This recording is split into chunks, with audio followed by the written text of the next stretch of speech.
Rafinha acabou de xingar Messi e o áudio vazou para o mundo inteiro. Não foi uma frase solta, não foi tirada de contexto, não foi boato de rádio. É sério. Nunca se viu algo assim há poucos dias da estreia da Copa do Mundo de 2026, com a seleção brasileira em solo americano, concentrada, pronta para começar. E tem um detalhe que a CBF ainda não confirmou publicamente. O áudio foi capturado durante um treino informal em WhatsApp de jogadores e alguém do círculo vazou tudo para as redes. E o pior ainda nem veio à tona. Nos próximos minutos, você vai entender exatamente o que aconteceu e por que isso muda tudo para o Brasil na Copa. Quando algo assim explode a dias da estreia, não é um problema de vestiário qualquer.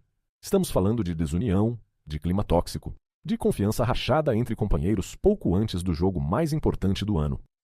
Rafinha é o principal criador ofensivo da seleção, ala do Barcelona, voz forte no grupo, e se ele está em conflito interno, a delegação toda sente. Casemiro, que divide vestiário com gerações de craques há mais de uma década, sabe disso. Carlo Ancelotti, que já trabalhou com Messi em Paris, também. E os bastidores disso são piores do que parece. Tudo começou quando a delegação estava no centro de treinamento, final da tarde, campo de treino secundário. Rafinha estava cercado por alguns companheiros próximos. Vinícius Júnior e Rodrigo ali perto, em semicírculo informal depois de um treino tático. Ele desabafou. Segundo informações que circulam nos bastidores, Rafinha começou a falar sobre a pressão de encher os sapatos de ídolos, sobre comparações constantes, sobre o peso de ser jovem geração numa seleção que vive sombra de heróis do passado. A voz subiu, a gesticulação ficou mais forte. E aí veio. Aí saiu a frase contra Messi. Não foi sussurro, não foi indireto, foi direto. O silêncio tomou conta do lugar. Alguém riu nervoso, outro baixou a cabeça. Ninguém esperava que aquele momento privado, capturado em áudio de celular, estaria em milhões de telas em poucas horas. Mas para entender por que isso é tão grave, você precisa saber o que veio antes. Rafinha enfrentava pressão editorial pesada nos últimos meses. Críticas sobre desempenho, comparações com gerações anteriores, torcida questionando se ele realmente merecia estar ali como criador ofensivo da Copa. E não era só ele. O vestiário todo vivia clima de cobrança extrema. Ancelotti é demandante, técnico que não tolera a mediocridade.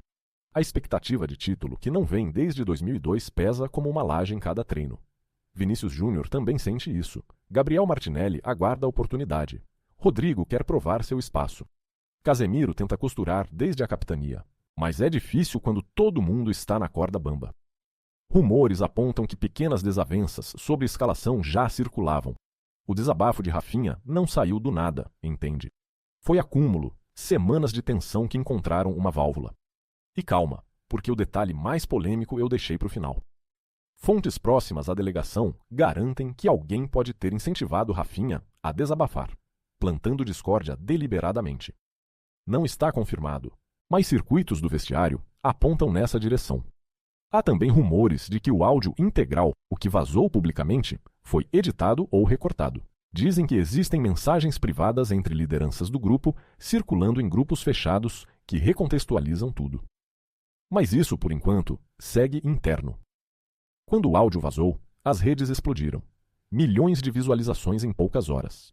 Casemiro, que conhece Messi há mais de uma década, viu aquilo e ficou em silêncio estratégico. Não se posicionou publicamente, mas o vestiário sente o peso da cautela dele. Vinícius Júnior, aliado de Rafinha na geração mais jovem, também não saiu à frente, mantendo distância respeitosa. Gabriel Martinelli, rival silencioso pelo mesmo setor, aguarda desdobramentos. A comissão técnica fica olhando para Carlo Ancelotti, que já trabalhou com Messi, que sabe melhor que ninguém o peso daquele nome na história do futebol. A CBF emitiu comunicado ambíguo sobre cultura de profissionalismo, sem nomear ninguém, sem confirmar nada. Nota oficial que diz tudo e nada ao mesmo tempo. A torcida racha.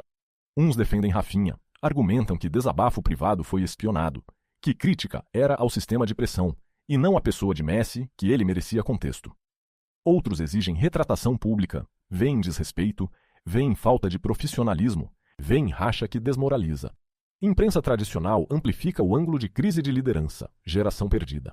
Redes sociais viralizam em memes, em clipes recortados, em debate infindável. Mídia internacional repercute como drama brasileiro antes da Copa. Agora segura, porque é aqui que tudo desanda. Carlo Ancelotti está entre duas decisões ruins, e ambas têm consequências pesadas. Se mantiver Rafinha na escalação para a estreia, vai parecer perdão, validação de falta de disciplina, sinal de fraqueza da autoridade. Mas se o banca perde seu principal criador ofensivo, em ano de Copa, abala a confiança do grupo inteiro, que vai ficar com medo de desabafar ou questionar qualquer coisa. Se força apelo público e reconciliação forçada, parecem frágeis diante da pressão. Se ficam em silêncio estratégico, mídia os acusa de permissivismo e falta de comando. A janela pré-Copa fecha em dias. Substituto de mesmo nível para Rafinha não existe disponível. A FIFA não abre brechas milagrosas. O próximo jogo da seleção chega em questão de pouco tempo, e essa sombra vai pesar em cada jogada. A escalação do ala ainda está em suspenso por 48 a 72 horas. Você que é torcedor sabe o que isso significa. Incerteza, desconfiança, semente plantada de que algo está errado por dentro. E olha, isso está longe de acabar. Essa é a informação que circula até agora. Mas nas próximas horas devem pingar novos detalhes, e eles podem virar essa história de cabeça para baixo. Pode vazar mensagem completa, pode sair posicionamento de Messi, pode aparecer mais áudio. Para você, foi invasão de privacidade e Rafinha foi vítima de espionagem? Ou ele cruzou a linha do profissionalismo? Escreve aí embaixo. E se você não quer descobrir a próxima bomba depois de todo mundo, se inscreve e ativa o sininho agora. Porque quando isso estourar de vez, você vai querer ser o primeiro a saber, não o último.